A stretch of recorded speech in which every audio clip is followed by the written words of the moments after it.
Kane puts his cards on the table with Victor and reveals a secret murder plot. In France, in the maze, Diane asks what Jack and Nikki are discussing. They're wondering what's going on with Victor and Kane. The guests hear voices and Michael, Lauren, Abby and Chance arrive. Lauren asks, "Did we miss anything?" Nikki says, "Did you ever?" Lauren, Michael, Chance and Abby tell the others how they all were brought together in a car. They learn that they're all staying in train cars and complain that they had to make their way through the maze in the dark. Noticing Victor and Devin are missing, they ask if Tucker's behind this. Jack announces that Aristotle Dumas is Kane Ashby. Diane says Kane claims he will explain himself, but right now he's having a private conversation with Victor. Billy worries Victor could be causing a problem that will see them all sent home. Jack says Kane can hold his own. Lauren and Abby marvel that Lily must be reeling. Nikki says she was blindsided. The only person not completely taken by surprise was Victor. Nikki's surprised that Michael and Lauren came, given that the attorney no longer works for Victor. Diane scoffs that Victor doesn't control everyone. Michael says they got a call from Dumas, who wouldn't take no for an answer. It's even stranger now that they know it's Kane.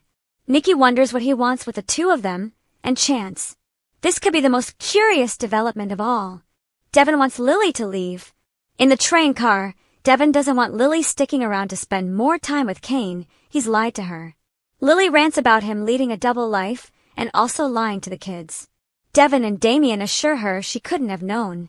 Lily needs to know how and why he decided to do this. She wants answers from Kane and feels that if she leaves, she'll never know the truth. Devin asks what she could hear that she'd believe. How can she trust anything he'd say? Lily and Devin continue arguing about her wanting to talk to Kane. Devin argues that Kane wants to influence her and will leave out all the sketchy things he's done. Lily snarks at him for thinking she'd fall for it. Damien asks Devin to give his sister some credit. Devin insists he is, but Kane was the love of her life. Lily doesn't have those feelings anymore. Devin's sure that part of his intention is to reconcile with her. Lily doesn't know what Kane wants, but he invited them there for a reason. It's not possible for him to win her back. Too much has happened. Devin thinks it's a bad idea to stick around and give him false hope. Lily sees that. Devin asks, "Can we leave?" Damien warns her ex doesn't take no for an answer. Lily asks him if he has any idea how Kane acquired his wealth. Damien has no idea. He never even mentioned his name until he met her family. He finds all of this disturbing. How does someone lead two lives for 6 years? Kane surprises Victor. On a bench by a water feature in the maze, Kane isn't happy about being turned down by Victor. He tells him his offer is more lucrative than he realizes. Victor invites him to put his cards on the table and stop wasting his time. Kane reminds him he wanted the companies and properties under Arabesque. They're his for the taking in exchange for Chancellor. The value goes well beyond that of Chancellor. It's a good deal for Victor. Surprised, Victor can't understand why Kane would take such a loss. Kane says Dumas owns those entities, and he wants to return to Genoa City as Kane and a life of normalcy. Victor reminds him he hurt Lily, who was the daughter of his friend Neil, and says he doesn't want him back in town. Who's going to trust you? Victor suggests Kane take his newly found riches and stay away from Genoa City. Kane knows it won't be easy to win back trust, but he'll find a way to make it up to everyone. Victor reminds him that he once pretended to be dead. Kane's up for the challenge. Victor tells him Chancellor's not for sale. Kane says everyone has a price, even Victor. The mustache tells him to go after some other company. Why don't you go after Jabot?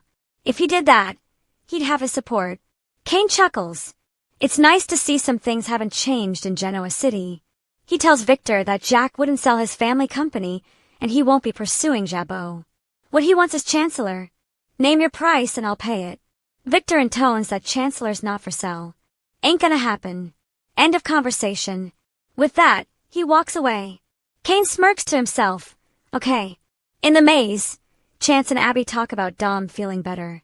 Billy didn't expect to see Chance there and thinks it's part of Kane wanting Chancellor. Chance can't understand what he'd want from either of them. Billy's hoping to find out. Victor rejoins the others in the maze and Abby greets him. Victor questions Michael and Lauren being there. Michael says Kane insisted they come. He's not sure why. Victor asks Nikki and Nick to come with him into the maze for a private conversation. Kane wants Lily. In the train car, Devin tells Lily that she doesn't owe Kane anything. He wants to find Carter and get him to put them on the first flight out. Lily, exasperated, still wants answers. She points out that Abby's still coming and they can't abandon her. She wants the night to think about it and will give him an answer in the morning. Damien is willing to help Lily, whatever she needs. He assures her they'll get through this next part. You're tough. She feels off balance. He urges her to take her time. He'll pack his bags as soon as she gives the words. She jokes with him, and he tells her she'll be fine. They establish that they're friends and they're for each other. Damien's there if she wants to leave or needs somebody to talk to. Suddenly, someone clears their throat and interrupts their close moment. It's Kane. Kane tells Devin it's nice to see him again. Devin doesn't feel the same way. This is all underhanded. Kane points out they wouldn't have come if he'd revealed who he was ahead of time. Kane holds out his hand to Damien. It's nice to meet him in person. Damien doesn't shake his hand and complains he inadvertently played a role in his deceit. Kane wants to speak with Lily privately. Damien and Devin protest, but Lily insists, so they leave the train car.